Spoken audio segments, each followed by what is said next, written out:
Controller of Examination in charge, Hapo Skul ba Nehu, Dr. Sumar bin Umdor, Ulapan Pau ya gajing sngau khuslai jingmut jong halor gajing yakhi persya ke badang ya syakmat jong ki samla pulih.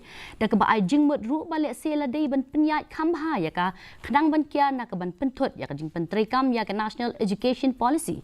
Gajing ja ngai jong Vice Chancellor Professor Prabha Shankar Shukla. Kalawan ra ya gajing Thylli ha Rukom Pynïaid kam.